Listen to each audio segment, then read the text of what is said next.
கிறிஸ்து இயேசுவின் பிரியமான சகோதர சகோதரிகளே, உங்கள் யாவருக்கும் நமது பரமதந்தை நாமத்தினாலும் நம் அன்பின் கர்த்தராகிய இயேசு கிறிஸ்துவின் நாமத்தினாலும் கிருபையும் சமாதானமும் உண்டாவதாக என்ற அன்பின் வாழ்த்துக்களோடு வனாந்தர பிரயாணத்தினுடைய 8வது பாகத்திற்குள்ளாக நாம் கடந்து வருகிறோம்.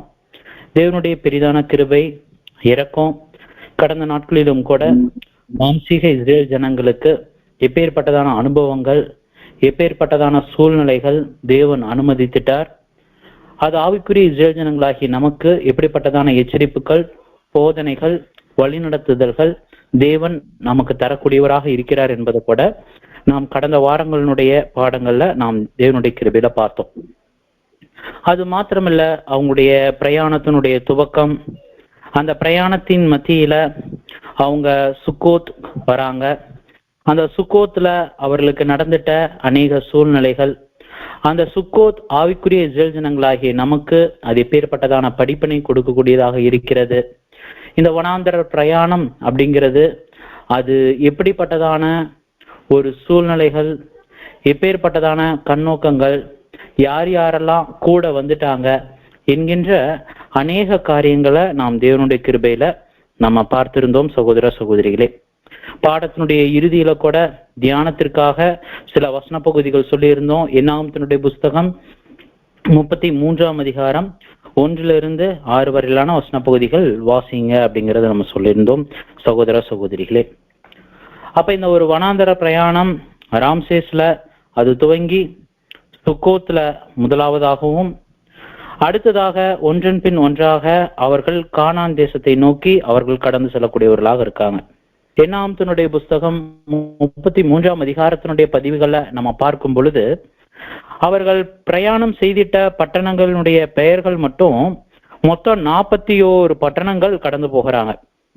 41வது பட்டணம் தான் எது நம்ம பார்க்கிறப்ப மோவாபினுடைய சமவெளியான பகுதி. அந்த ஒரு பகுதியில தான் மோசே கூட மரிக்கிறாரு. அந்த ஒரு பகுதியை தாண்டாங்க யோர்தான் நதி. அந்த யோர்தான் நதிக்கு அப்பாலதான் நமக்கு அங்க கானான் இருக்கிறது என்கின்ற ஒரு காரியத்தை கூட என்னாகமத்தினுடைய புஸ்தகம் 33ஆம் அதிகாரத்தினுடைய பதிவுகள்ல நாம் பார்க்கிறோம் சகோதர சகோதரிகளே.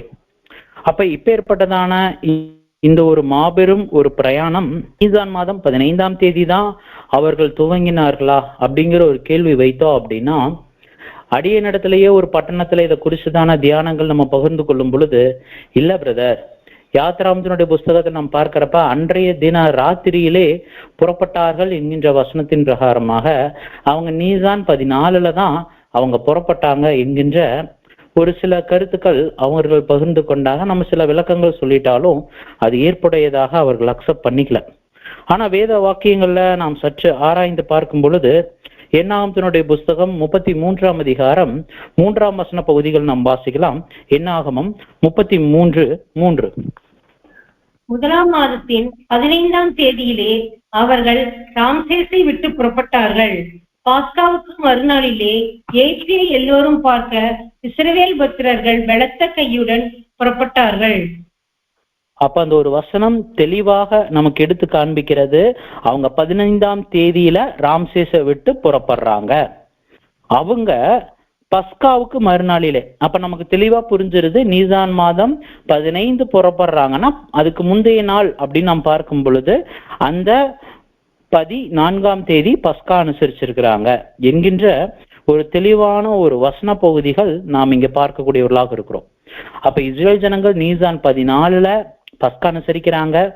பகல் பொழுதுல எகிப்தை கொள்ளையடிக்கிறாங்க. அந்த 15ல என்ன பண்றாங்க அப்படின்னா, இஸ்ரேல் அங்க ராம்சேஸ்ல கூடி அவருடைய பிரயாணத்தை அவர்கள் துவங்கக்கூடியவர்களாக இருக்கிறார்கள் சகோதர சகோதரிகளே. இப்பேற்பட்டதான இந்த ஒரு பிரயாணமானது இப்ப ராம்சேஸ்ல துவங்கி சுக்கோத் வந்துருச்சு. அந்த சுக்கோத் அப்படிங்கிறதுனுடைய விளக்கங்கள் கூட பார்த்தோம். தற்காலிக இடம், ஆவிக்குரிய இஸ்ரேல் ஜனங்களுக்கும் கூட அது எப்படிப்பட்டதான படிப்பினைகள் கொண்டதாக இருக்குங்கிறத பார்த்தோம். இந்த ஒரு வனாந்தர் பிரயாணம் அப்படிங்கிறது ஒரு நாள் 2 நாள் அல்ல. என்னாகமத்தினுடைய புஸ்தகம் 33ஆம் அதிகாரத்தின் பதிவுகளின் அடிப்படையில் நாம் பார்க்கும் பொழுது 41 வருடங்கள் கடந்து செல்லக்கூடிய ஒரு மாபெரும் ஒரு நீண்ட ஒரு வனாந்தர பிரயாணமாக இருக்கிறது என்பது கூட நாம் பார்க்கிறோம். அப்ப இப்பேற்பட்டதான விதத்துல சுக்கோத் தாண்டி அவர்கள் எங்க போகிறாங்க? நம்ம வசனம் வாசிக்கலாம். யாத்ராமத்தினுடைய புஸ்தகம் 13ஆம் அதிகாரம் 20ஆம் வசனம் வாசிக்கலாம். யாத்திராகமம் 13:20. அவர்கள் சுக்கோத்திலிருந்து பிரயாணப்பட்டு வனாந்தரத்தின் ஓரமாய் ஏத்தேமிலே பாளையம் இறங்கினார்கள்.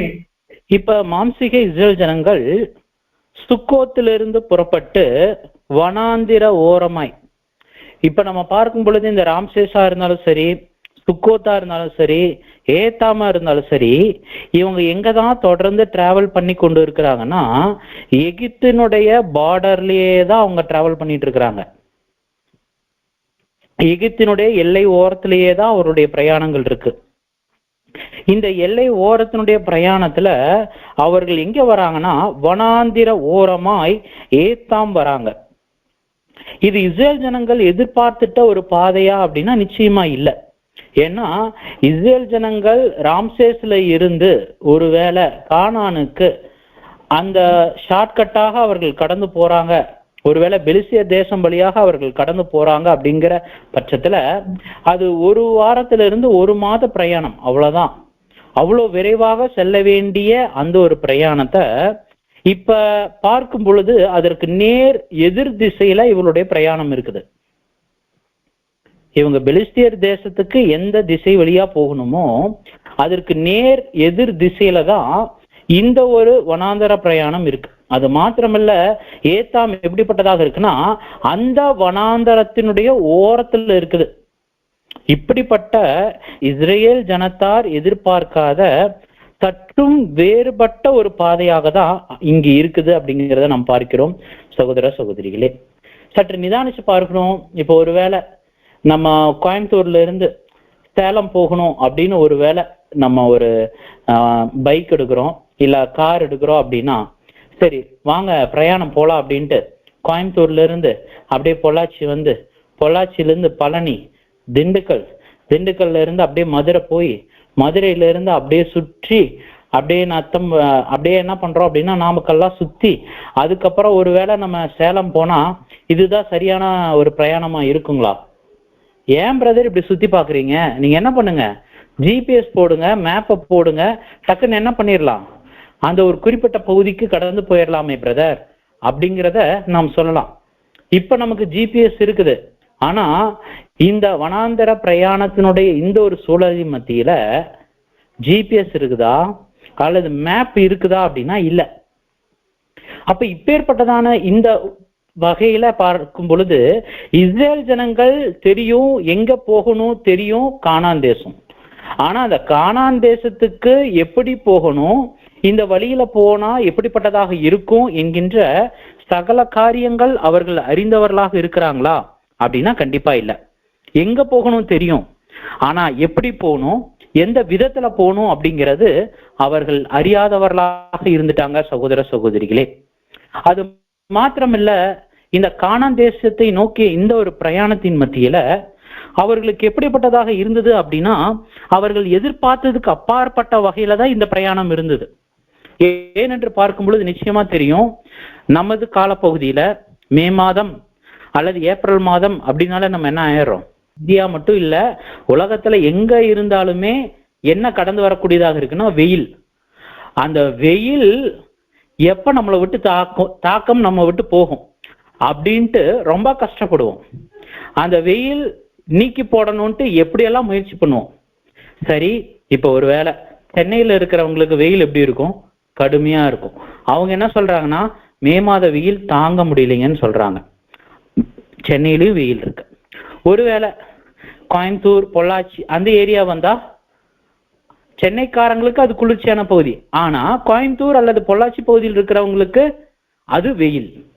சரி, பொள்ளாச்சி கோயம்புத்தூர்காரங்களுக்கு அவர்கள் இருக்கிற பகுதி வெயில், அவர்கள் ஊட்டிக்கு போனாங்கன்னா ஊட்டி எப்படிப்பட்ட பகுதி, குளிர்ச்சியான பகுதி. ஆனா ஊட்டியில் இருக்கிறவங்க என்ன சொல்லுவாங்க, வெயில் தான் சொல்லுவாங்க. அவங்களுக்கு அது ஏற்புடைய ரொம்ப ஹீட்டா இருக்குங்க அப்படின்னு சொல்லுவாங்க. அதே போலதான் நம்ம ஒரு மாநிலத்துல ஒரு குறிப்பிட்ட இடத்துல நம்ம பார்க்கும் பொழுது இவ்வளவு வெயில் நம்ம பார்க்கிறோம். ஆனா அங்க நம்ம பார்க்கும் பொழுது சற்று எகிப்தினுடைய அந்த வனாந்தர பிரயாணம் எப்படிப்பட்டதாக இருக்குது அப்படின்னு நம்ம பார்க்கும் பொழுது மத்திய ரேகைக்கு மிக சமீபத்துல இருக்கிறாங்க. அப்ப அதனுடைய வெயிலின் தாக்கம் எப்படிப்பட்டதாக இருக்கும்னா உச்சகட்டமானதாக இருக்கும். அங்க பாலைவனத்தினுடைய காரியங்கள் எப்படிப்பட்டதாக இருக்கும்னா பகல்ல உச்சகட்ட வெயில் இருக்கும்.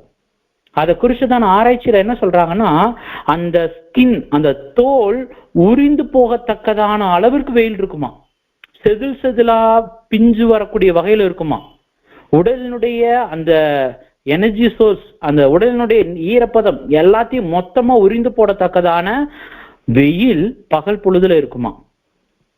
அடுத்ததா பாத்தீங்க அப்படின்னா ஒரு 3 மணி தாண்டிட்டோம் அப்படின்னா அப்படியே கொஞ்சம் வெயில் மாறுற மாதிரி இருக்குமா. சரி, அப்பாடா நமக்கு வெயிலினுடைய தாக்கம் குறைஞ்சது அப்படின்னு ஒருவேளை யோசிக்கிற அந்த தருவாயில அடுத்து என்ன ஆகும்னா குளிர் வந்துருமா. பகல்ல வெயிலுடைய தாக்கம் எந்த அளவுக்கு இருக்குதோ அதை விட பல மடங்கு அதிகமா இரவுல குளிரின் தாக்குதல் அதிகமாக இருக்குமா. இதெல்லாம் நம்ம ஈஸியா நம்ம வார்த்தைகளை சொல்லிட்டு போயிடுறோம். ஆனா இந்த வெயில், இந்த குளிரின் மத்தியில தான் ஒருத்தர் 2 பேர் இல்லைங்க, நூற்றுக்கணக்கான பேர் இல்லைங்க, ஆயிரக்கணக்கான பேர் இல்ல, லட்சக்கணக்கான ஜனங்கள் இந்த வனாந்தர பிரயாணத்துல டிராவல் பண்றாங்க. வழி தெரியாது. ஏதோ முன்னாடி ஒரு மோசே அற்புதங்கள் காண்பிச்சாரு கடவுளுடைய பேர்ல, இப்ப என்னன்னா கூட்டிட்டு போயிட்டு இருக்கார். அவ்வளவுதான் ஜனங்களுடைய இருதயம். ஆனா எங்க கூட்டிட்டு போறார், எப்படி கூட்டிட்டு போறார், யாவருக்கும் எதுவும் தெரியாது. ஆம் பிரியமான சகோதர சகோதரிகளே, இது ஆவிக்குரிய இஸ்ரேல் ஜனங்களுக்கும் கூட இது ஒரு மாபெரும் ஒரு அடையாளங்களாக அமைந்திருக்கிறத நம்ம இங்க பார்க்கிறோம். ஆவிக்குரிய இஸ்ரேல் ஜனங்கள் கூட அநேக காரியங்கள்ல எப்படிப்பட்டவர்களாக தான் இருக்கிறோம் அப்படின்னா, என்ன நடக்குதுன்னே தெரியல பிரதர், வாழ்க்கை எங்க போகுதுன்னே தெரியல பிரதர், நான் இந்த மாதிரி எதிர்பார்க்காத சோதனைகள்லாம் என் மத்தியில வருது, என் வாழ்க்கையில இதெல்லாம் நடக்கும் நான் யோசிச்சிட்டேன், ஆனா என் வாழ்க்கையில அதெல்லாம் நடக்கிறதே இல்லை. ஆனா நான் எதிர்பார்க்காத வேற சூழ்நிலைகள் நடந்து என் வாழ்க்கை என்ன பண்ணுது அப்படின்னா அநேக காரியங்களே என்ன குழப்புது. நான் போற வழி சரிதானா எனக்கே தெரியல.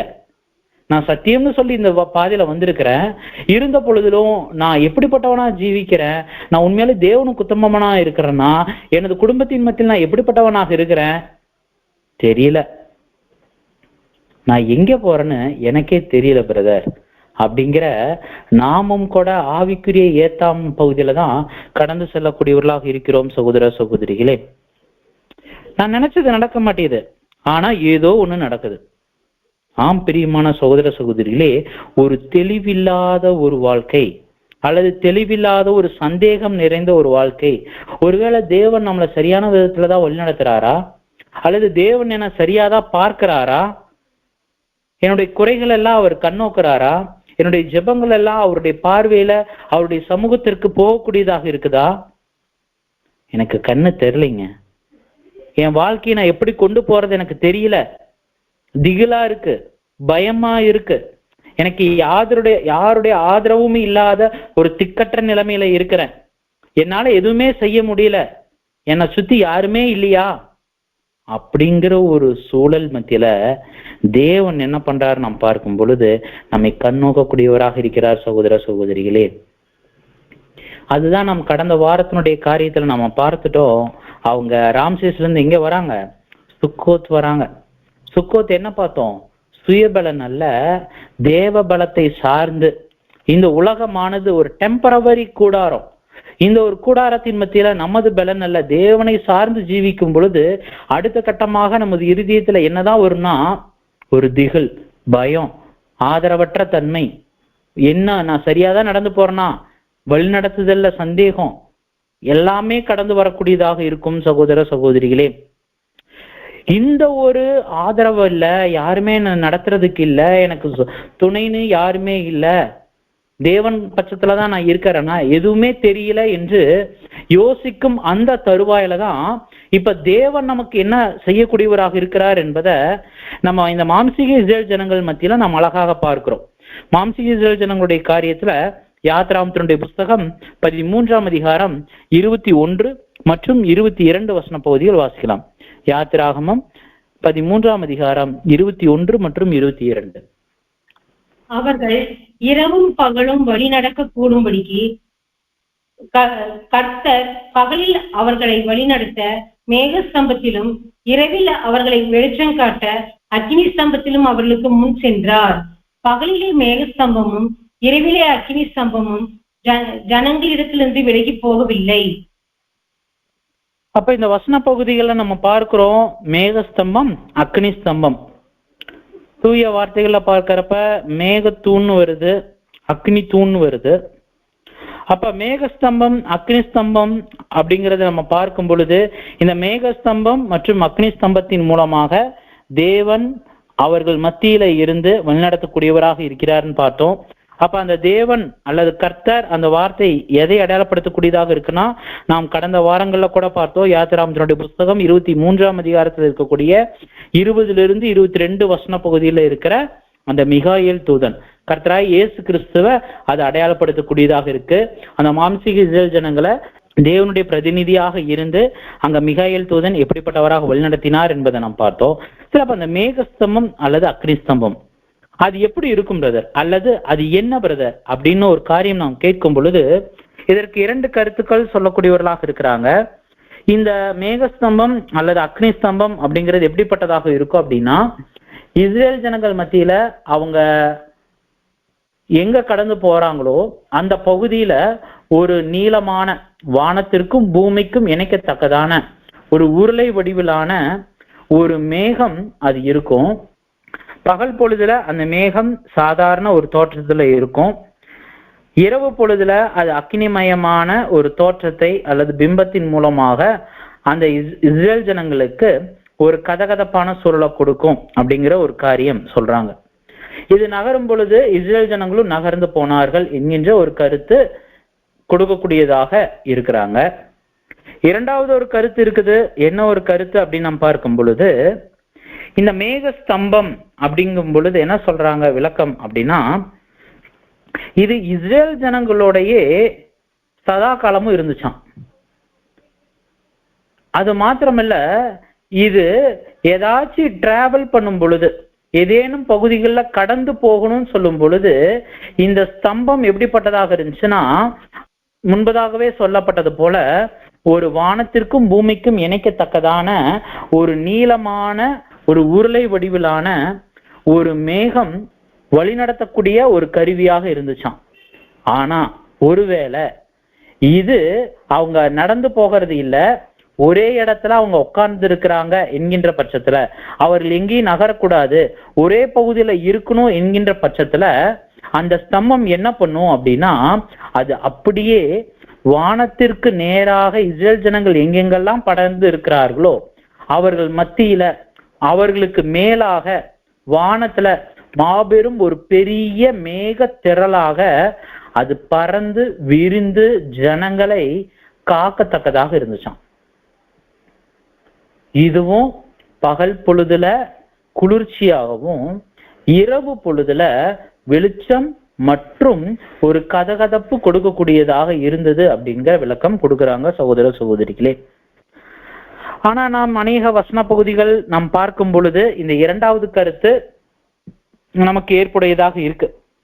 ஏன்னா வசன பகுதிகள் கூட இப்ப சகோதரி வாசிச்சாங்க. யாத்திராமத்தினுடைய புஸ்தகம் 13ஆம் அதிகாரம் 22ஆம் வசன பகுதியில பார்க்கும் பொழுது, பகலிலே மேகஸ்தம்பமும் இரவிலே அக்னி ஸ்தம்பமும் ஜனங்களிடத்திலிருந்து விலகி போகவில்லை. அப்ப அது எல்லா காலப்பகுதியிலும், டிராவல் டைம் மட்டும் அல்ல, எல்லா காலப்பகுதியிலையும் அது இஸ்ரேல் ஜனங்களோடு இருந்தது என்பதை நாம் இங்க பார்க்கிறோம் சகோதர சகோதரிகளே.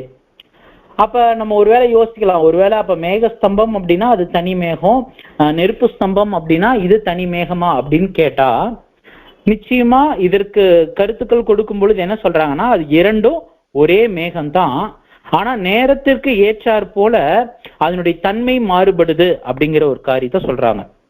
இதற்கு ஒரு கிரேட் எக்ஸாம்பிள் என்ன அப்படின்னா, இப்ப இஸ்ரேல் ஜனங்கள் என்ன பண்ணுவாங்க அப்படின்னா, இப்ப ஏத்தாம்ல இருந்து அடுத்து எங்கே வருவாங்க அப்படின்னா ஈரோத்துக்கு வருவாங்க.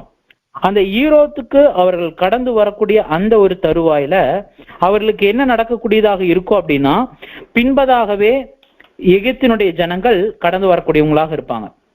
அந்த எகிப்தியர்கள் அங்க கடந்து வரக்கூடிய அந்த ஒரு தருவாயில இப்ப தேவனுடைய சமூகம் அங்க என்ன ஆகும் அப்படின்னு நாம் பார்க்கிறப்ப, முன்னாடி இருந்த மேகம் மற்றும் முன்னாடி இருந்த சேனை, தேவ தூதருடைய சேனை அந்த இஸ்ரேல் ஜனங்களுக்கும் எகிப்தியருக்கும் நடுவுல வந்து நிற்கும். அந்த முழுவதும் மோசே கரங்களை உயர்த்தி கோலை பிடிச்சு நிப்பாரு செங்கடலை பார்த்து. அந்த முழுவதும் அந்த ஒரே ஒரு மேகம் இஸ்ரேல் ஜனங்களுக்கு வெளிச்சமாயும் எகிப்தின் ஜனங்களுக்கு எப்படிப்பட்டதாக இருக்கும்னா கலக்கம் உண்டாக்கத்தக்கதாக ஒரு காரிருளாக இருக்கும் என்பதை நாம் இங்க வசன பகுதிகளில் நம்ம வாசிக்கிறோம் சகோதர சகோதரிகளே. இது நீங்க வசன பகுதிகளை நம்ம வாசிக்கும் பொழுது யாத்ராமம் 14:19. அப்பொழுது இஸ்ரவேலரின் சேனைக்கு முன்பாக நடந்து தேவதூதனானவர் விலகி அவர்களுக்கு பின்னாக நடந்தார். அவர்களுக்கு முன் இருந்த மேகஸ்தம்பம் விலகி அவர்கள் பின்னே நின்றது. இப்ப முன்னாடி இருந்த மேகஸ்தம்பம் இப்ப இஸ்ரேல் ஜனங்களுக்கும் எகிப்திற்கும் நடுவே ஒரு அரணாக பிரித்து காட்டத்தக்கதாக நிற்குது. தொடர்ந்து 20 வாசிங்க சிஸ்டர். அது எகிப்தியரின் சேனையையும் இஸ்ரவேலரின் சேனையும் முழுவதும் ஒன்றோடு ஒன்று சேராதபடி அவர்கள் நடுவில் வந்தது.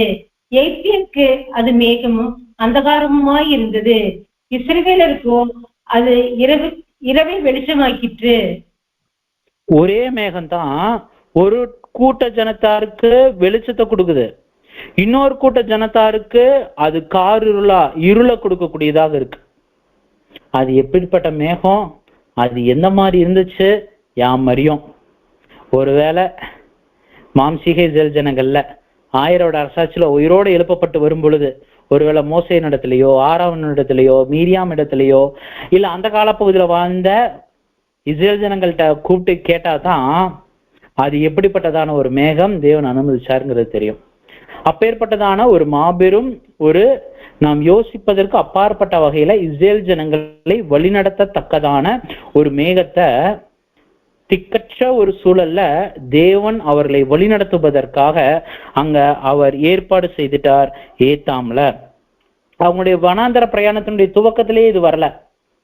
அவர்கள் சுக்கோத் வராங்க, சுக்கோத்துல இருந்து ஏத்தாம் வராங்க. அங்க ஏத்தாமல தான் இந்த ஒரு அனுமதியை தேவன் கொடுக்கக்கூடியவராக இருக்கிறார். இதை தொடர்ந்து நாம் வசன பகுதிகளை நம்ம வாசிக்கும் பொழுது சங்கீதங்களுடைய புஸ்தகம் 105 அதிகாரம் 39 வசனம் வாசிக்கலாம். சங்கீதம் 105:39. அவர்கள் மேகத்தை மறைவுக்காக விரித்து இரவை வெளிச்சமாக்குகிறதற்காக அக்கினியையும் தந்தார். பாத்தீங்களா, ஒரே மேகம்தான், அது வெளிச்சத்தையும் கொடுக்குது, அதே வேளையில இன்னொரு இடத்துல அவர்களுக்கான ஒரு அரணாகவும் அது நின்றது என்பதை நாம் பார்க்கிறோம். நீங்க தொடர்ந்து என்னாமத்தினுடைய புஸ்தகம் 9 அதிகாரம் 16 வசனம் வாசிங்க. என்னாமம் 9 அதிகாரம் 16 வசனம். இப்படி நித்தமும் இருந்தது, பகலில் மேகமும் இரவில் அக்கினி தோற்றமும் அதை மூடிக்கொண்டிருந்தது. அப்ப நம்ம வசன பகுதிகளை பார்க்கும் பொழுது அந்த மேகம் எப்பொழுதும் நித்தமும் இருந்தது.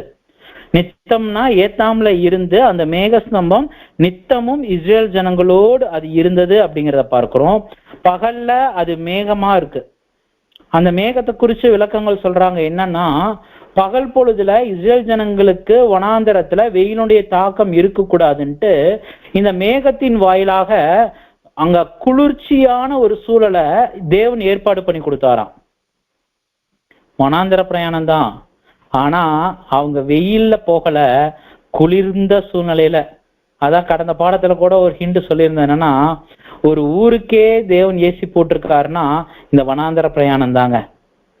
இந்த இஸ்ரேல் ஜனங்கள் எங்கெல்லாம் கடந்து போறாங்களோ பகல் வெளியில, அப்ப இந்த மேகம் குளிர்ச்சியை கொடுத்துருக்குது. நைட்டு குளிர்ச்சி அதிகமா இருக்கிற சூழல்ல ஹீட்டை கொடுத்துருக்குது. அது மாத்திரமில்ல, இந்த மேகத்தை குறித்து நாம் தொடர்ந்து நம்ம பார்க்கும் பொழுது என்னாமத்தினுடைய புஸ்தகம் 9 அதிகாரம் 18-20 வரைக்கும் தொடர்ந்து வாசிங்க சிஸ்டர். கர்த்தருடைய கட்டளையின்படியே இஸ்ரவேல் புத்திரர் பிரயாணப்படுவார்கள், கர்த்தருடைய கட்டளையின்படியே பாளையம் இறங்குவார்கள். மேக வாசஸ்தலத்தின் மேல் தங்கி இருக்கும் நாளெல்லாம் அவர்கள் பாளையத்தில் தங்கியிருப்பார்கள். மேகம் நெடுநாள் வாசஸ்தலத்தின் மேல் தங்கியிருக்கும் போது இஸ்ரவேல் புத்திரர் பிரயாணப்படாமல் கர்த்தரின் காவலை காத்து கொண்டிருப்பார்கள். மேகம் சில நாள் மாத்திரம் வாசஸ்தலத்தின் மேல் தங்கியிருக்கும் போது கர்த்தருடைய கட்டளையின்படியே பாளையம் இறங்கியிருந்து கர்த்தருடைய கட்டளையின்படியே பிரயாணப்படுவார்கள். அப்ப இந்த ஒரு மேகம் எப்படிப்பட்டதாக இருக்குதுன்னா, அவர்களுக்கு ஒரு மாபெரும் ஒரு வழிநடத்துதலினுடைய அடையாளமாக இருக்குது. அந்த மேகம் அங்க பின்னாட்கள் என்ன ஆகுதுன்னு பாக்குறப்ப ஆசரிப்பு கூடாரம் கட்டப்படுது. அங்க கர்த்தருடைய ஸ்தலத்துல அந்த மேகம் தங்கி இருந்தது அப்படின்னா என்ன பண்ண மாட்டாங்க அப்படின்னா டிராவல் பண்ண மாட்டாங்க, பிரயாணம் நடைபெறாது, அப்படியே எல்லாரும் கூடாரம் கட்டி இருந்துருவாங்க.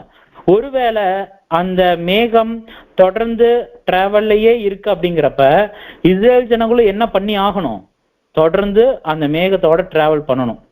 மேகத்திற்கு முந்திட்டும் போயிடக்கூடாது, மேகத்திற்கு பிந்திட்டும் வந்துடக்கூடாது. எப்படி போனாலும் அவர்கள் உடலுக்குள்ளாக அது தாக்கத்தை ஏற்படுத்தும். மேக ஸ்தம்பம் இஸ்ரேல் ஜனங்களுக்கு ஒரு மாபெரும் வழிகாட்டுதலினுடைய ஒரு அடையாளம். அவங்க அந்த மேக ஸ்தம்பத்தின் கீழாக தான் இருக்கணும் என்பதை இங்க நாம் பார்க்கிறோம் சகோதர சகோதரிகளே. சரி பிரதர், இது ஆவிக்குரிய இஸ்ரேல் ஜனங்களுக்கு எப்படிப்பட்ட ஒரு காரியமாக இருக்குன்னா, தேவனை மாத்திரம் சார்ந்து தேவ பிள்ளைகள் ஜீவிக்கும் பட்சத்துல நிச்சயமா தேவன் மேகத்தின் வழியாக எப்படி இஸ்ரேல் ஜனங்களை வழிநடத்தினாரோ, ஆவிக்குரிய இஸ்ரேல் ஜனங்களுக்கும் தேவன் என்ன வழிநடத்தல் கொடுக்கிறாருன்னா பரிசுத்த ஆவியின் வழிநடத்தல கொடுக்கிறார். அந்த பரிசுத்த ஆவியின் வழிநடத்துதல அன்பின் கர்த்தர் சொல்லும் பொழுது அது தேற்றரவாளன் சொல்றார். நம்முடைய சரியான புரிந்து கொள்ளுதல் நாம் பார்க்கும் பொழுது தேவனுடைய பிள்ளைகளுடைய ஆவிக்குரிய ஜீவியத்தின் இருதயத்துல ஒரு தேற்றக்கூடிய ஒரு ஆவியை அவர் கொடுக்கிறார். இந்த பூமி சாதகமற்ற ஒரு சூழல் தான். இந்த சாதகமற்ற சூழல்ல உங்களை சுற்றி இருக்கக்கூடிய யாராலையும் உங்களுக்கு ஒரு ஆதரவோ உங்களுக்கு தேவையான போஷாக்கோ நீங்க எதிர்பார்த்த மாதிரி யாராலையும் ஜீவிக்க முடியாததாக இருக்குது. அப்படிப்பட்டதான ஒரு சூழல்ல உங்களுக்கு தேவன் ஒருத்தரே நித்தியமானவர், அவரிடத்துல மட்டும்தான் உங்களுக்கு கிருபை இருக்கு, அவரிடத்துல இருந்து மட்டும்தான் பாதுகாப்பு, வழிநடத்துதல், சத்தியம் எல்லாமே கிடைக்குது.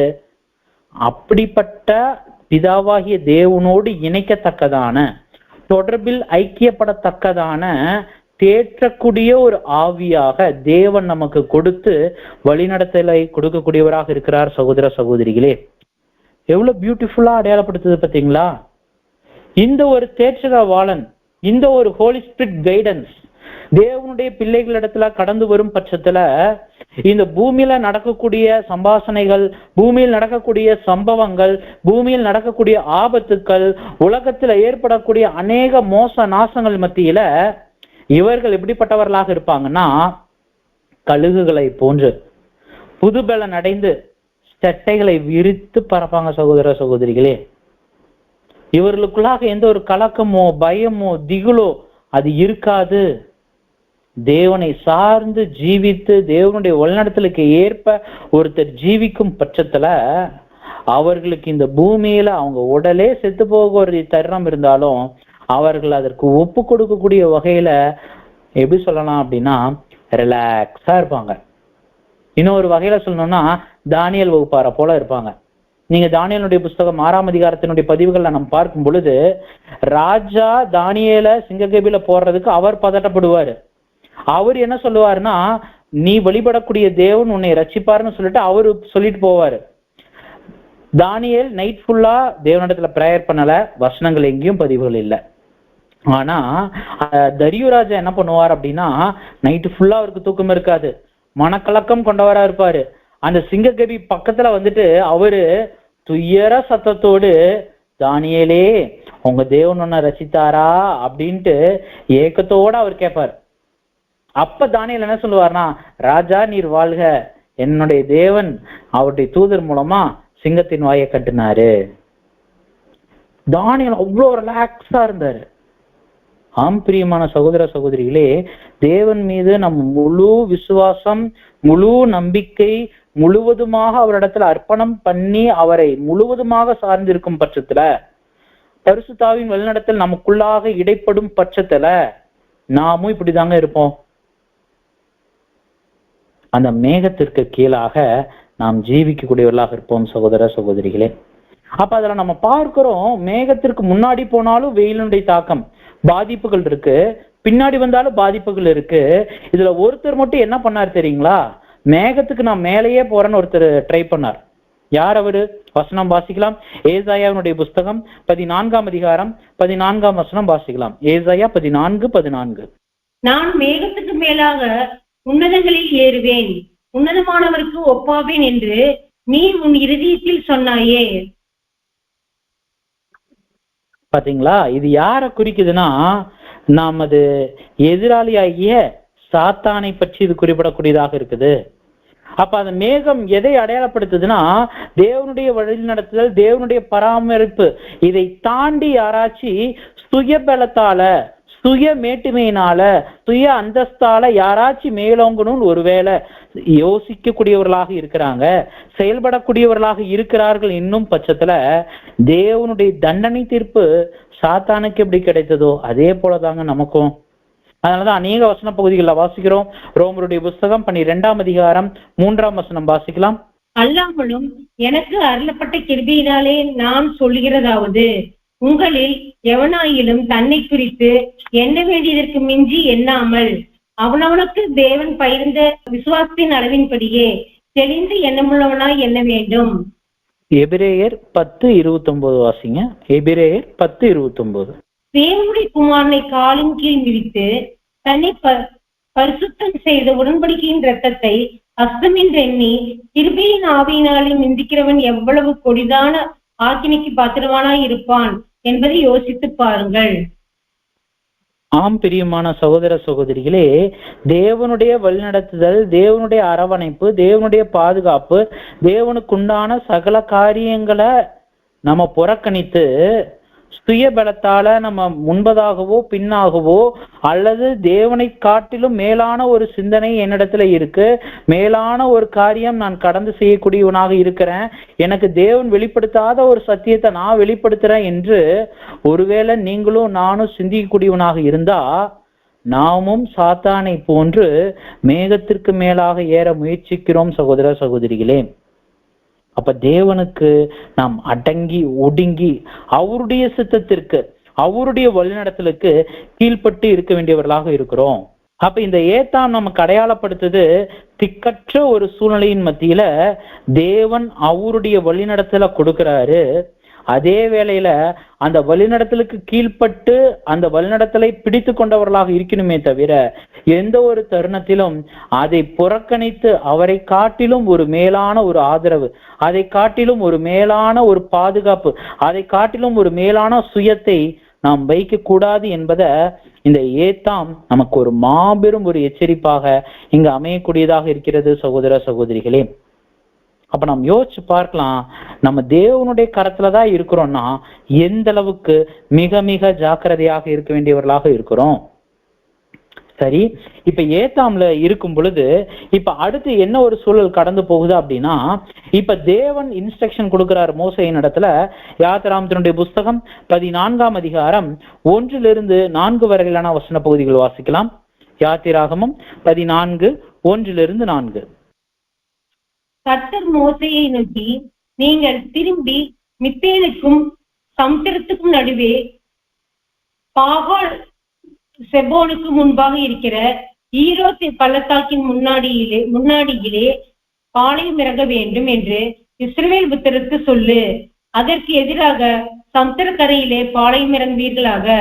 அப்பொழுது பார்வோன் இஸ்ரவேல் புத்திரர்களை குறித்து அவர்கள் தேசத்தில் திகைத்து திரிகிறார்கள், வனாந்தரம் அவர்களை அழைத்து போட்டது என்று சொல்லுவான். ஆகையால் பார்வோன் அவர்களை தொடரும்படிக்கு நான் அவன் இதயத்தை கடினப்படுத்தி நானே கர்த்தர் என்பதை எய்தீர் அறியும்படி பார்வோனிலும் அவனுடைய எல்லா இராணுவத்திலும் மகிமைப்படுவேன் என்கிறார். அவர்கள் அப்படியே செய்தார்கள். அப்ப தேவன் மோசேயின் இடத்துல இன்ஸ்ட்ரக்ஷன் கொடுக்கிறாருன்னா, நீ மித்தோலுக்கும் செங்கடலுக்கும் நடுவே இருக்கக்கூடிய ஈரோத் பள்ளத்தாக்குக்கு வாங்க, அங்க நீங்க இருங்க. ஒருவேளை நீங்க அங்க ஈரோத் பள்ளத்தாக்குக்கு வந்தா பார்வோனுக்கு என்ன தெரியும்னா, நீங்க எந்த வழியில போகணும்னு தெரியாம தேசத்துக்குள்ளாரியே சுற்றி திரிகிறீங்க அப்படின்ட்டு மீண்டுமா அவன் உங்களை பிடிப்பதற்காக வருவான். அவனை நான் என்ன பண்ணுவேன், அதம் பண்ணுவேன். அதன் மூலமாக நானே கர்த்தர் அப்படிங்கிறத அவங்க தெரிந்து கொள்வாங்க அப்படிங்கிற ஒரு காரியத்தை அங்க மோசேயின் இடத்துல தேவன் தெரிவிக்கக்கூடியவராக இருக்கிறார். இப்ப இந்த ஈரோத் எங்க இருக்குன்னா, இஸ்ரேல் ஜனங்கள் ராம்சேஸ்ல இருந்து தொடர்ந்து நம்ம பார்க்கும் பொழுது அவர்கள் சுக்கோத்துல இருந்து ஏத்தாம் வந்திருக்கிறாங்க. இப்ப இந்த ஏத்தாம்ல இருந்து ஈரோத் எங்க போகுதுன்னா, ரிட்டன் சுக்கோத்தை நோக்கிய ஒரு பிரயாணமா இருக்கு, ரிட்டர்ன் ஜர்னியா இருக்குது, திரும்பி செல்லக்கூடிய ஒரு காரியமா இருக்கு. அது மாத்திரமில்ல, இந்த ஒரு ஈரோட் சாதாரண ஒரு இடம் இல்ல. இந்த இடம் எப்படிப்பட்ட ஒரு சூழல் அப்படின்னா, மிகப்பெரிய புட்கள் நிறைந்த இடம். ஒரு மனிதனுடைய ஆள் உயரம் அல்லது அதற்கும் மேற்பட்ட உயரத்துல வளரக்கூடிய பெரிய பெரிய புட்கள் நிறைந்த ஒரு பள்ளத்தாக்காமா. இந்த ஒரு பள்ளத்தாக்குல இவர்கள் பிரயாணம் அல்லது அங்க பாளையம் இறங்க வேண்டியவர்களாக இருக்கிறாங்க. இப்ப ஆல்ரெடி நம்ம ஒரு மிகப்பெரிய ஒரு சந்தோஷம், நமக்கு ஒரு விடுதலை கிடைக்க போகுதுங்கிற ஒரு எதிர்பார்ப்புல நம்ம கடந்து போயிட்டு இருக்கிறோம். இப்ப திடீர்னு தேவன் சொன்னாருன்ட்டு வந்த வழியிலே திரும்பி வேற ஒரு இடத்துல போய் உட்கார்ந்தோம் அப்படின்னா நமக்கு எப்படி இருக்குங்க? யோசனை எப்படி இருக்கும்? இது உண்மையால தேவன் வழிநடத்தல் கொடுக்கிறாரா? மோசேக்கு வழிநடத்த தெரியுமா? இல்ல அவர் ஏதாச்சும் நம்மளை மாட்டி விட பாக்குறாரா? இல்ல அவர் ஏதாச்சும் சதி திட்டங்கள் தீட்டுறாரா? இல்ல நம்ம என்ன பண்றது, திருப்பி எகிப்துக்கு போலாமா? எத்தனை யோசனை வருங்க. ஒருவேளை நம்ம எக்லீஷியால இருக்கக்கூடிய சகோதரர்கள் வந்து நம்மளை கன்வென்ஷன் கூட்டிட்டு போறாங்க. கன்வென்ஷன் கூட்டிட்டு போயிட்டு இருக்கிறப்ப சேலம் கன்வென்ஷனுக்கு போயிட்டு இருக்கிறோம். சேலம் கன்வென்ஷனுக்கு போயிட்டு இருக்கிற ஒரு தருவாயில திடீர்னு என்ன சொல்றாங்க அப்படின்னா, ஈரோட்ல இறங்கிட்டு வாங்க நம்ம திருப்பி என்ன பண்ணலாம், வந்த வழியிலேயே பாதி தூரம் போலாம் அப்படின்னு சொன்னா நமக்கெல்லாம் எப்படி இருக்குங்க? எவ்வளவு சந்தேகம். அந்த பிரதர் இடத்துல எத்தனை கேள்விகள் கேட்போம். இப்ப அதே ஒரு சூழல், இப்ப அந்த ஒரு சூழல் அதை விட அதிகமான ஒரு கடின சூழலுக்குள்ளாக கடந்து போகுது. என்னன்னா, இவங்க இந்த ஈரோத்துல இந்த மிகப்பெரியதான புட்கள் மத்தியில இவங்க வந்த வழியிலேயே வந்து இங்க வந்து பாளையம் இறங்கி இருக்கிறாங்க. இப்ப பின்னாக யார் நெருங்கி நிக்கிறாங்க அப்படின்னா, வசன பகுதிகள் வாசிக்கலாம். யாத்திராகமம் 14ஆம் அதிகாரம் 5-9 வரையிலான வசன பகுதிகள். ஜனங்கள் ஓடிப்போய் விட்டார்கள் என்று எகிப்தின் ராஜாவுக்கு அறிவிக்கப்பட்ட போது ஜனங்களுக்கு விரோதமாக பார்வோனும் அவன் ஊழியக்காரரும் மனம் வேறுபட்டு, நாம் வேலை செய்யாதபடிக்கு நாம் இஸ்ரவேலரை போகவிட்டது என்ன காரியம் என்றார்கள். அவன் தன் ரதத்தை பூட்டி தன் ஜனங்களை கூட்டிக் கொண்டு பிரதானமான 600 ரதங்களையும் எகிப்தின் மற்ற எல்லா சகல ரதங்களையும் அவைகளையும் எல்லாவற்றையும் அதிபதிகளையும் வீரர்களையும் கூட்டிக் கொண்டு போனான். கர்த்தர் எகிப்தின் ராஜாவாகிய பார்வோன் இதயத்தை கடினப்படுத்தினார். அவன் இஸ்ரவேல் புத்திரரை பின்தொடர்ந்தான். இஸ்ரவேல் புத்திரர் பலம் கையுடன் புறப்பட்டு போனார்கள். பார்வோனுடைய சகல குதிரைகளோடும் ரதங்களோடும் அவனுடைய குதிரை வீரர்களோடும் சேனைகளோடும் அவர்களை தொடர்ந்து போய் சமுத்திர தண்டையில் பாகால் செபேவுக்கு எதிராக இருக்கிற ஈரோட் பள்ளத்தாக்கின் முன்னாடி பாளையமாய் இருக்கிற அவர்கள் கிட்டி பாளையம் இறங்கி இருக்கிற அவர்களை கிட்டினார்கள். அப்ப நம்ம வசன பகுதிகளை பார்க்கிறோம், அவர்கள் இஸ்ரேல் ஜனங்களுக்கு பக்கத்துல வந்துட்டாங்க. பக்கத்துல வந்தாச்சு. இப்ப இஸ்ரேல் ஜனங்களுடைய மனநிலைமை பாருங்களேன். முன்னாடி மேற்கு செங்கடல் இருக்கு, பின்னாடி பார்வோனுடைய படை இருக்கு, பக்கவாட்டுல மலைப்பாங்கான இடங்கள், அகப்பட்ட ஒரு சூழல், எங்கேயுமே நகர முடியாத ஒரு தருவாய். இந்த ஒரு தருவாய் எப்படிப்பட்டதாக இருக்கும்? ஒருத்தர் 2 பேர் இல்ல, ஒரு 20 பேர் அல்லது 30 பேரை ஒரு குறிப்பிட்ட இடத்துல இருந்து இன்னொரு இடத்துக்கு கூட்டிட்டு போறப்பயே எவ்வளவு பேச்சுக்கள், எவ்வளவு சந்தேகங்கள், எவ்வளவு கேள்விகள் வரும். 6 லட்சம் புருஷர்கள் மட்டுமே, அவருடைய பிள்ளைகள், உடைமைகள் எல்லாத்தையும் கூட்டிட்டு போகும் பொழுது எத்தனை கேள்விகள் மோசைக்கு வந்திருக்கும். சிந்திக்கணும் சகோதர சகோதரிகளே. இப்ப ஜனங்களுடைய இருதயத்தை யோசிச்சு பாருங்களேன். தப்பிக்க வழி இல்ல. யாராச்சும் ஒருத்தவங்க வந்து அப்படியே வானத்திலிருந்து ஒரு பெரிய கை வந்து எல்லா ஜனத்தையும் தூக்கி செங்கடலுக்கு அந்த பக்கம் வச்சாதான் வழி உண்டு. கண்டிப்பா அங்க இருக்கக்கூடிய எந்த ஒரு மாம்சீக இஸ்ரேல் ஜனங்களுக்கும் போர் யுக்தி தெரியாது. ஏன்னா அவங்க அடிமைப்பட்டு வளர்ந்தவங்க, அடிமை அடிமை அடிமை அடிமையிலேயே வாழ்ந்திருக்கிறாங்க. இந்த அடிமையிலேயே இருந்தவர்களுக்கு திடீர்னு போராடும் குணம் இருக்காது. அப்ப அவங்க எதிர்த்த இடத்துல போய் போராடவும் முடியாது. எப்படி இருக்கும் இஸ்ரேல் ஜனங்களுக்கு? இப்ப இஸ்ரேல் ஜனங்களுடைய மனநிலைமை எப்படி இருந்தது அப்படிங்கிறத நம்ம வசனம் 10-14 வரைக்கும் வாசிங்க சிஸ்டர். பார்வோன் சமீபித்து வருகிற போது இஸ்ரவேல் புத்திரர் தங்கள் கண்களை ஏறெடுத்து பார்த்து எகிப்தியர் தங்களுக்கு பின்னே வருகிறதை கண்டு மிகவும் பயந்தார்கள். அப்பொழுது இஸ்ரவேல் புத்திரர் கர்த்தரை நோக்கி கூப்பிட்டார்கள்.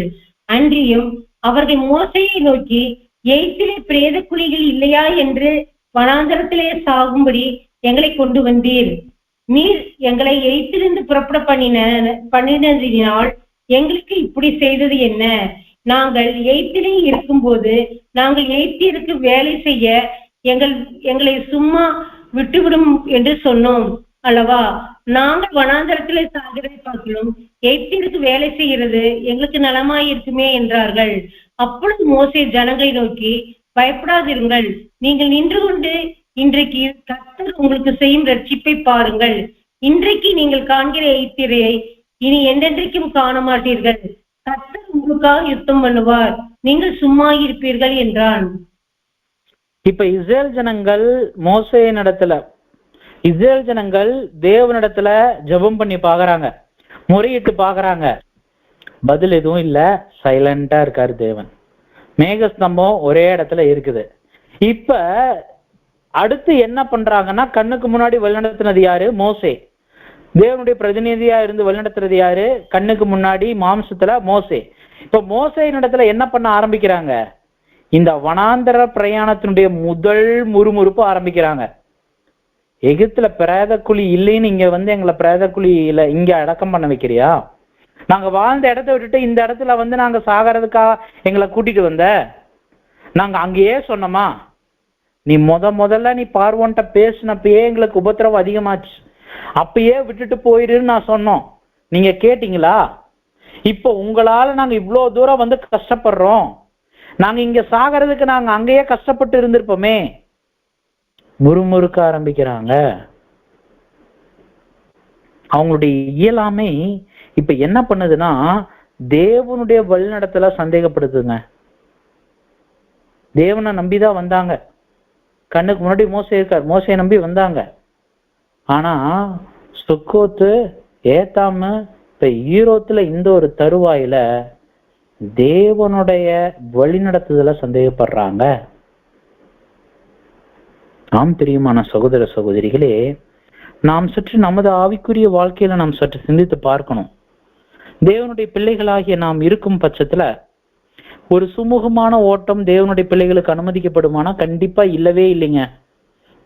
சுமூகமான ஓட்டத்துல ஒருவேளை நீங்களும் நானும் எந்த கஷ்ட நஷ்டமும் இல்லை, எந்த வேதனையும் இல்லை, எந்த பாடுகளும் இல்லை, நல்லா போறோம், வேலைக்கு போறோம், வீட்டுக்கு வரோம், சண்டே சர்வீஸ்ல வரோம், நல்லபடியா சத்தியம் கேட்கிறோம், மறுபடியும் வீட்டுக்கு போறோம், அன்றாட வாழ்க்கையை வாழ்றோம், வாரத்துக்கு ஒரு தடவை சர்வீஸ், 8 நாள் ஆன்லைன் சப்ஜெக்ட், இப்படியே ஒரு வேளை சுமூகமான ஒரு வாழ்க்கையை ஓடுறோம் அப்படின்னா கண்டிப்பா நமது ஓட்டம் தேவனுக்கு பிரியமானதா இருக்குதா அப்படிங்கிறது ஒரு பெரிய கேள்விக்குறி. கர்த்தரை போன்ற ஒரு ஜீவிப்பதற்கான ஒரு ஓட்ட பந்தயம் எப்படிப்பட்டதாக இருக்கும்னா, அநேக பள்ளங்கள் நிறைந்ததாக இருக்கும், குழிகள் நிறைந்ததா இருக்கும், மேடுகள், முட்கள், நெருக்கங்கள், தடைக்கற்கள், ஏமாற்றங்கள், வேதனைகள், சோதனைகள் நிறைந்ததானதுதான் இந்த ஒரு ஓட்ட பந்தயமாக இருக்கிறது. சகோதர சகோதரிகளே, இந்த ஒரு ஓட்டப்பந்தயத்தின் மத்தியில இத்தனை இடர்பாடுகளின் மத்தியில தான் நம்ம ஓட வேண்டியவர்களாக இருக்கிறோம். இத்தனை இடர்பாடுகளின் மத்தியிலையும் நாம் எப்படிப்பட்டவர்களாக நமது குணாதிசயத்தை காண்பிக்கிறோம், இதை தாங்க தேவன் பார்க்கிறாரு. இப்ப நம்ம பார்க்கிறோம், வழியற்ற ஒரு சூழல், இஸ்ரேல் ஜனங்களுக்கு எந்த பக்கம் போறதுனே தெரியாத ஒரு சூழல். அதே போல ஆவிக்குரிய இஸ்ரேல் ஜனங்களுக்கு நமக்கும் கூட அநேக தருணங்கள்ல நான் என்ன பண்றது தேவனே, என்ன முயற்சி எடுக்கிறது, நான் என்ன பண்றது தெரியல, நான் ஏதாச்சும் முயற்சி எடுக்கலான்னு பார்த்தா அது என்னுடைய சுய பலத்தால முடியல, நான் என்ன பண்றது? என்னுடைய பலன் நிச்சயமா இது உதவாது. ஏன்னா மாம்சீக இஸ்ரேல் ஜனங்கள் எகிப்தியர் வந்தாங்கன்னா அவங்க கிட்ட சரணடைய தான் முடியும், எதிர்த்து போராடும் தன்மை இல்லை. அதே போல நமக்கும் இந்த சோதனைகள் மத்தியில எனக்கு என்ன பண்றதுன்னு தெரியல தேவனே, என்ன பண்றது?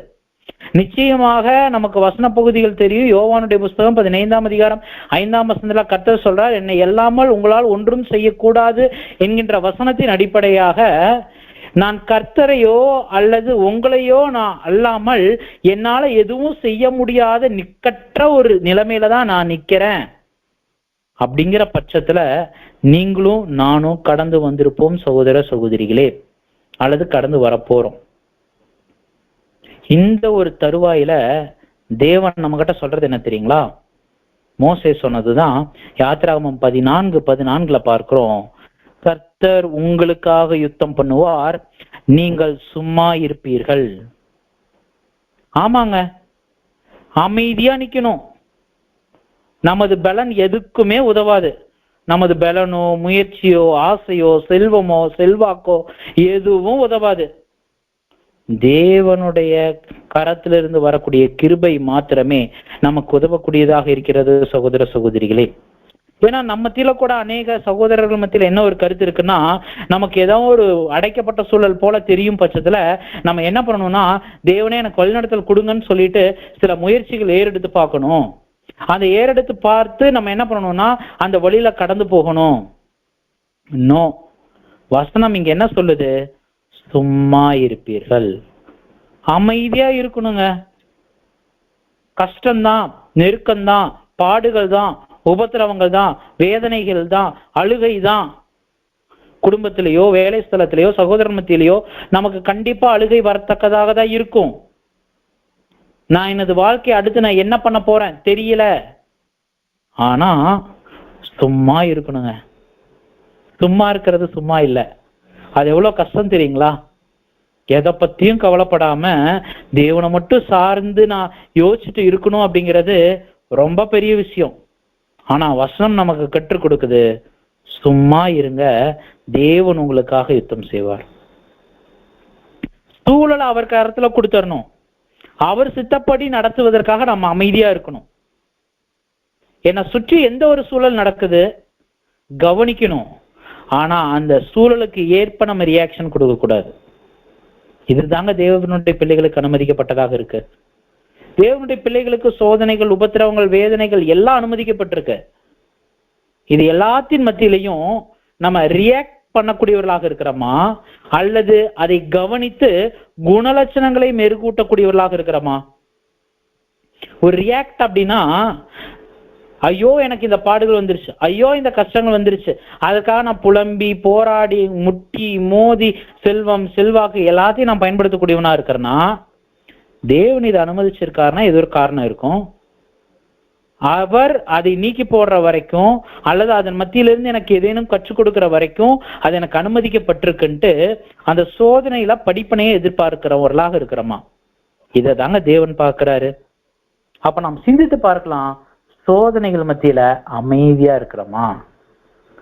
ஏன்னா இவங்க எங்க இருக்கிறாங்கன்னு பாக்குறப்ப மித்தோலுக்கும் செங்கடலுக்கும் நடுவுல.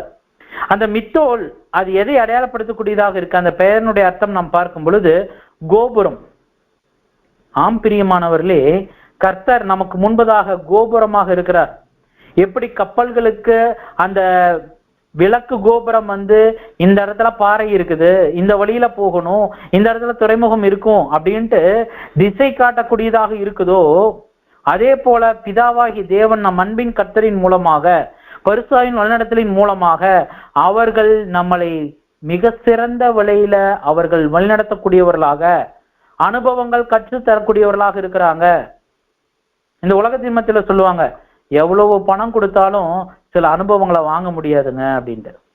ஆமாங்க, இந்த உலகத்திலேயே தலை சிறந்த ஆசிரியர்கள் 2 பேரு நமக்கு டீச்சிங் பண்றாங்க அப்படின்னா எவ்வளோ பெரிய ஒரு வாய்ப்பை நாம் பெற்றவர்களாக இருக்கிறோம் சகோதர சகோதரிகளே.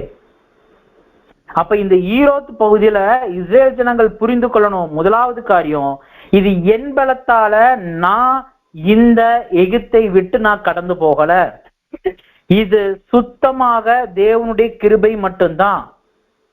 இது என் பலத்தால பிரயாணத்தை நான் முடிக்கல, இது தேவனுடைய கிருபையின் மூலமாகத்தான் இந்த ஒரு பிரயாணத்தை நான் ஏறெடுத்தேன் அப்படிங்கிறத அவங்க முதலாவது யோசிக்கணும். ஆம் பிரியமானவர்களே, ஒருவேளை நம்ம யோசிச்சு பார்க்கலாம், இஸ்ரேல் ஜனங்கள் பிரயாணம் ஸ்டார்ட் பண்றாங்க, அப்படியே ஈஸியா டிராவல் கடந்து போகுது. அவங்க எங்க போறாங்கன்னா கானான் போயிடுறாங்க. கானான் போனா என்ன சொல்லுவாங்க? ஆமாங்க, எங்களுக்கு விடுதலை நடந்துச்சு, விடுதலை இருந்து நாங்க அப்படியே பிரயாணமா நாங்க வந்துட்டோம். நாங்க வந்துட்டோம், இப்படிதான் சொல்லுவாங்க. ஒருவேளை இப்ப இஸ்ரேல் ஜனங்கள் அந்த 41 வருடங்கள் கழிச்ச பின்பதாக பாருங்களேன், ஐயோ தேவனுடைய கிருபதாங்க, என்னென்னலாம் தடை கற்கள் வந்துச்சு தெரியுங்களா, சுக்கோத்துல என்ன வந்துச்சு தெரியுங்களா, ஏத்தாம்ல என்ன வந்துச்சு தெரியுங்களா, ஏத்தாம்ல எல்லாம் நாங்க ஏசியில வாழ்ந்தோங்க, பகல்ல கதகதப்பா குளிர்ச்சியா இருந்தோம், இரவுல கதகதப்பா இருந்தோம், எவ்வளவு கிரேட் தெரியுங்களா தேவன். நாங்க அடுத்து செங்கடல் இருந்துச்சு, செங்கடல் 2ஆ பிரிஞ்சு நின்னுச்சுங்க. இது எங்களால் அல்ல, தேவனுடைய கிருபை என்பதை இஸ்ரேல் ஜனங்கள் உணரணும். இதற்காகத்தான் இத்தனை சோதனைகளை தேவன் அனுமதிச்சாரு. இரண்டாவது ஒரு காரியமும் இருக்குது, என்னன்னா விசுவாச பரீட்சை. எந்த அளவுக்கு தேவனை சார்ந்து அவர்கள் விசுவாசிக்க கூடியவர்களாக இருக்கிறாங்க, அதுவும் தேவன் அனுமதிச்சார் சகோதர சகோதரிகளே. அப்ப நம்ம கொஞ்சம் நிதானிச்சு பார்க்கணும். நமக்கு வரக்கூடிய சோதனைகள் சாத்தான் மூலமாகவோ, மாம்சத்தின் மூலமாகவோ, உலகத்தின் மூலமாகவோ, எக்ஸட்ரா எக்ஸட்ரா எதன் மூலமாக வேணா வரலாம். எப்படி வருங்க, இதன் மூலமாகலாம் வருதுன்னு சொல்றோம். எப்படியெல்லாம் வருது, வாழ்க்கை நடைமுறை வாழ்க்கையில் நாம் பார்க்கும் பொழுது சில விபத்துக்கள் வரலாம், பொருளாதார பின்னடைவு வரலாம், வேலையில் அழுத்தங்கள் வரலாம், அல்லது சிறிய அல்லது பெரிய விதமான உடல் பலவீனங்கள் வரலாம். பலவீனங்கள்னா நோய்கள் வரலாம். அது நாள் வரைக்கும் நல்லா ஓடிட்டு இருந்திருப்பாங்க, திடீர்னு பார்த்தா உடம்பு இழைச்சு போய் சத்து இல்லாம என்னன்னு கேட்டா சுகர்ன்பாங்க. திடீர்னு பார்த்தா நல்லா சப்ஜெக்ட் பேசுறவரா இருப்பாரு, திடீர்னு பார்த்தா அவருக்கு பிபின்பாங்க, திடீர்னு டான்சில்பாங்க, அவரால் சப்ஜெக்டே பேச முடியாத ஒரு தருவாய்கள் போகலாம்.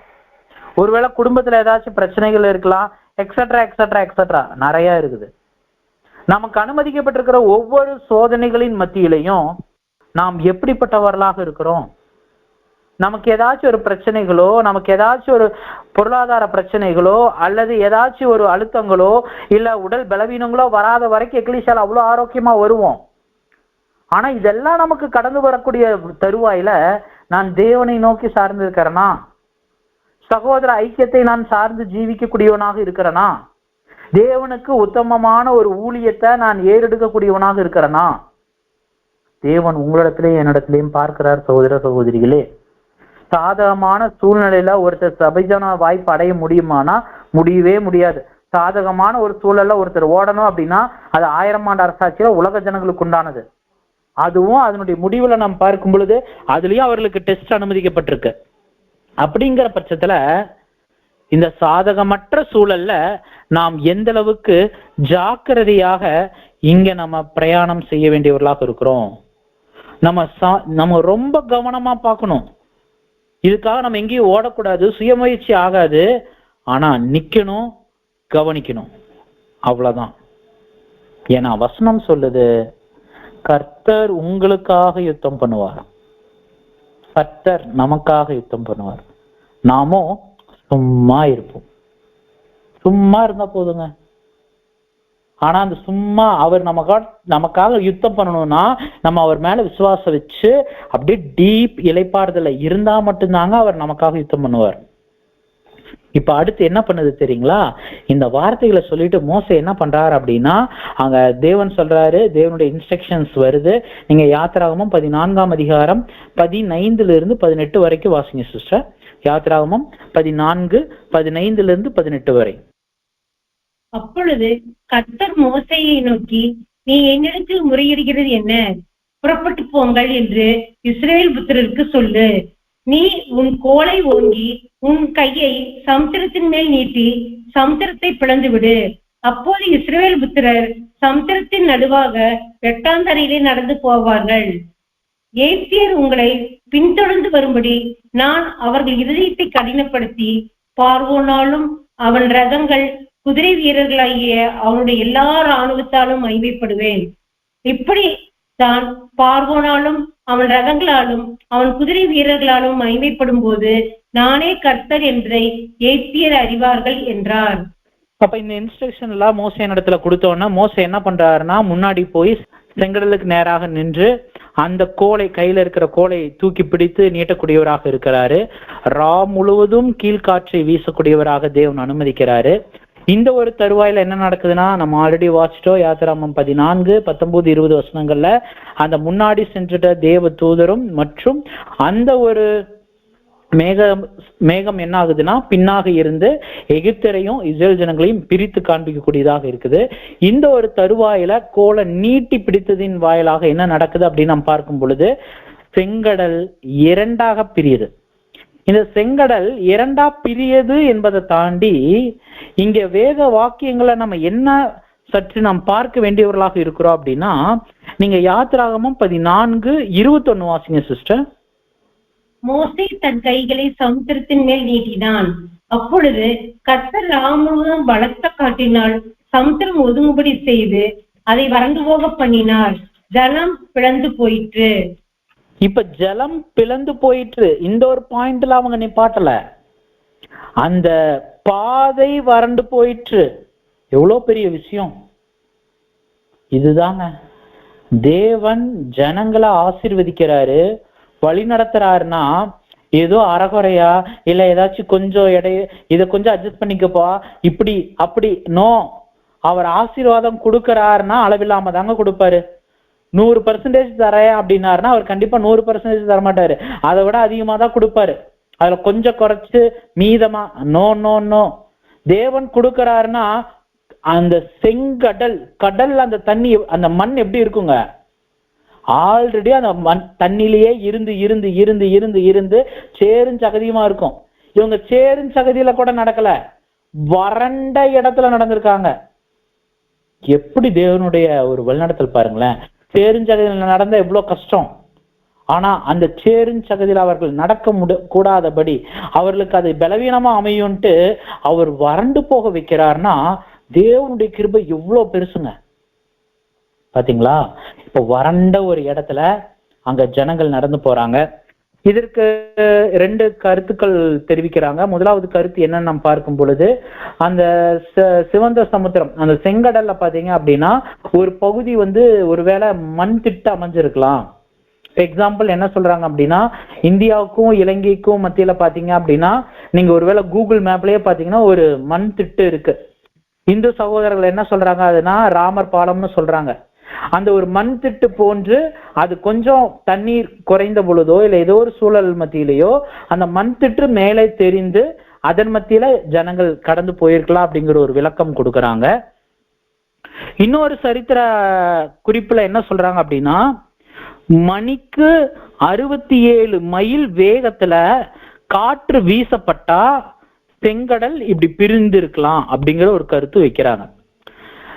ஆனா இந்த 2 கருத்துலாம் நமக்கு ரெண்டுமே ஏற்புடையதாக இருந்தாலும், ஆனா வேத வசனங்களுக்கு 2வது கருத்து தான் அங்க நமக்கு பொருந்தக்கூடியதாக இருக்குது.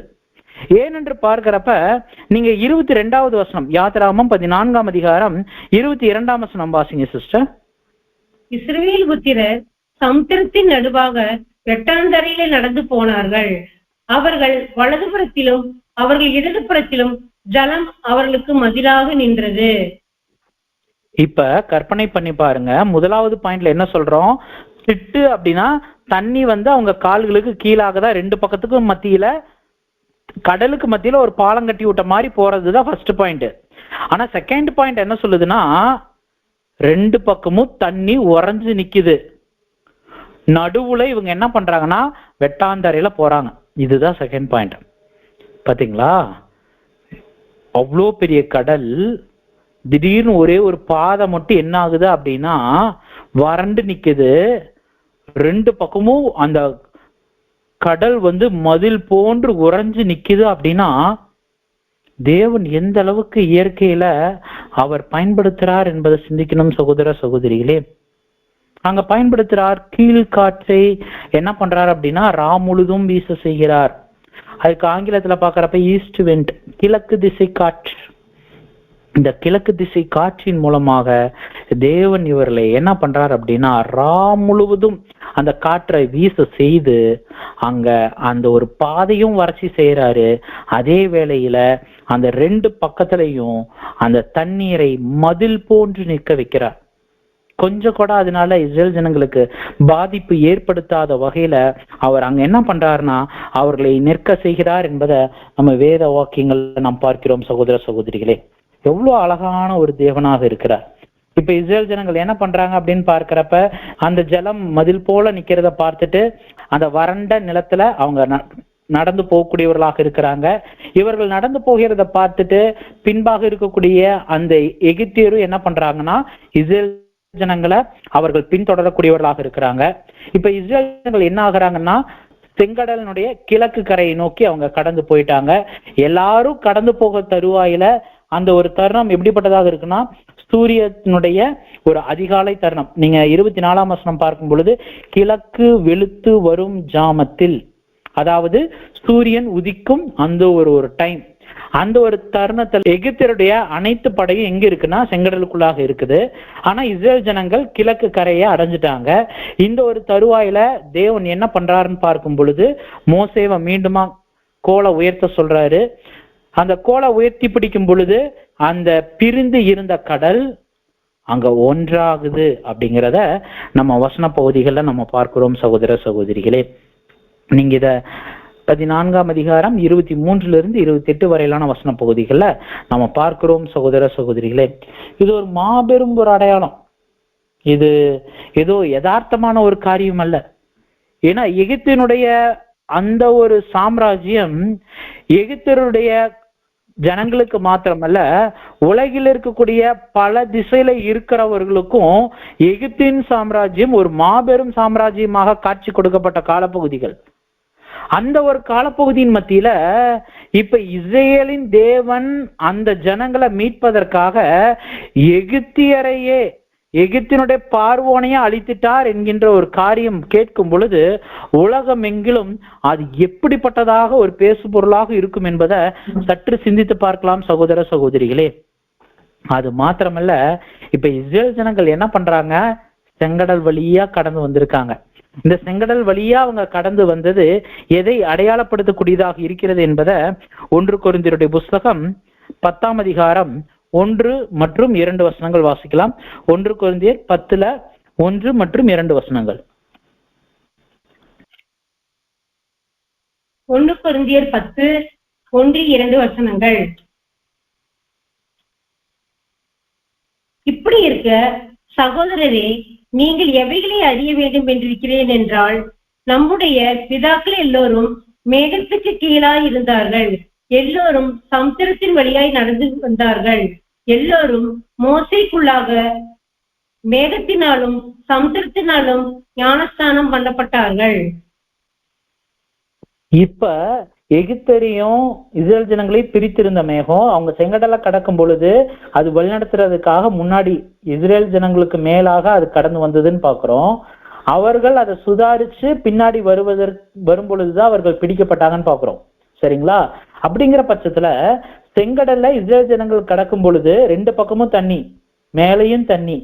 இது எதை அடையாளப்படுத்துதுன்னா அவர்களுடைய புதிய வாழ்க்கையாகிய அந்த ஞானஸ்தானத்தை அடையாளப்படுத்துது.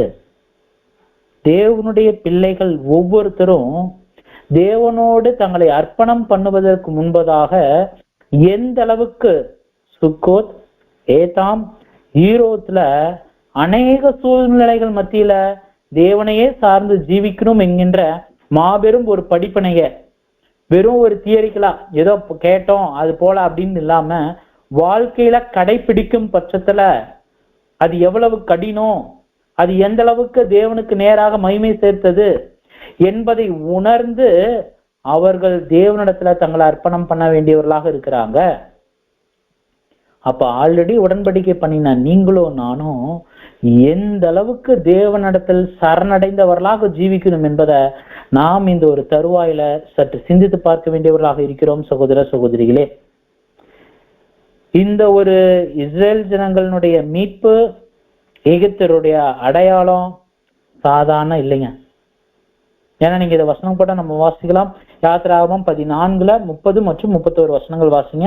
யாத்திராகமம் 14, 30 மற்றும் 31 வசனங்கள். இவ்விதமாய் கர்த்தர் அந்நாளிலே இஸ்ரவேலரை எகிப்தியரின் கைக்கு தப்புவித்து ரட்சித்தார். கடற்கரையிலே எகிப்தியர் செத்து கிடந்ததை இஸ்ரவேலர் கண்டார்கள். கர்த்தர் எகிப்தியருக்கு செய்த அந்த மகத்தான கிரியை கர்த்தர் கண்டார், இஸ்ரவேலர்கள் கண்டார்கள். அப்பொழுது ஜனங்கள் கர்த்தருக்கு பயந்து கர்த்தரிடத்திலும் அவருக்கு ஊழியக்காரனாகிய மோசேயின் இடத்திலும் விசுவாசம் வைத்தார்கள். அப்ப வசன பகுதிகளை பார்க்கிறோம். இஸ்ரேல் ஜனங்கள் அங்க தேவனுடைய வழிநடத்தல பார்த்து வியக்கிறாங்க. அதே வேளையில தேவனுடைய இந்த பலத்த காரியத்தை பார்த்து மோசேயினிடத்திலையும் தேவனிடத்திலேயே அவர்கள் பயந்தார்கள் அப்படிங்கறத கூட நம்ம பார்க்கிறோம். இப்ப செங்கடலுக்கு அந்த பக்கம் வந்தாச்சு, மாபெரும் சந்தோஷம். ஏன்னா பின்னாடி பின்தொடர்ந்து வர்றதுக்கு எகிப்தியர் அங்க இல்ல. அப்பேற்பட்டதான ஒரு மாபெரும் ஒரு சந்தோஷம். யாத்திராமத்தினுடைய புஸ்தகம் 15ஆம் அதிகாரம் 1-21 வரைக்கும் அந்த தேவனை துதித்து இஸ்ரேல் ஜனங்கள் எப்படியெல்லாம் பாடுறாங்க. முதல்ல மோசே பாடுறாரு, அப்படியே தொடர்ந்து பாடிட்டு வரக்கூடிய காரியத்துல கடைசியில மிரியாம் அவங்க கூட பாடுறாங்க. அங்க ஆடலோட கை தாளங்களோட அங்க பாடல் நன்றி பாடலாக நடனங்களாக அங்க அது அரங்கேறக்கூடியதாக இருக்குது. இந்த ஒரு தருவாயில இந்த பாடல்களை நீங்க தயவாக வீடுகளில் படிச்சு பாருங்க. யாத்திராகமம் 15:1-21 வரைக்கும் நாம் வாசிக்கும் பொழுது நாம் பயன்படுத்தக்கூடிய இன்றைய நாளினுடைய அநேக பாடல்கள் இந்த ஒரு பகுதிகளில் இருந்து நம்ம பாடக்கூடியவர்களாக இருக்கிறோம். அப்பேற்பட்டதான ஒரு மாபெரும் ஒரு சந்தோஷம், மகிழ்ச்சி, பேர் ஆனந்தத்தோட இந்த ஒரு செங்கடலினுடைய பிரயாணம் அங்க அவர்களுக்கு முடிந்து அவர்கள் இந்த ஆனந்த களிப்போட அவர்கள் இருக்கிறாங்கிறத பார்க்கிறோம். அப்ப நாமும் கூட தேவனுடைய முழுவதுமாக அர்ப்பணம் பண்ணினவர்களாக, தேவனையும் முழுவதும் சார்ந்தவர்களாக, தேவனுடைய இளைப்பாறுதலில் பங்கடையத்தக்கதான ஒரு ஜீவியத்தில் பங்கடைய தேவன் தாமே உங்களையும் ஆசீர்வதிப்பாராக. இந்த நாளிலும் கூட தேவன் நம்மளை அருமையாக இந்த வனாந்தர பிரயாணத்தின் மூலமாக அநேக ஆவிக்குரிய அர்த்தங்களோடு நம்மளை வழிநடத்தி வந்திருக்கிறார். அநேக சோதனைகள், இடர்பாடுகள், உபத்திரவங்களின் மத்தியில கர்த்தர் உங்களுக்காக யுத்தம் பண்ணுவார். நீங்கள் சும்மா இருப்பீர்கள். தேவன் தாமே ஆசீர்வதிப்பாராக. ஆமென்.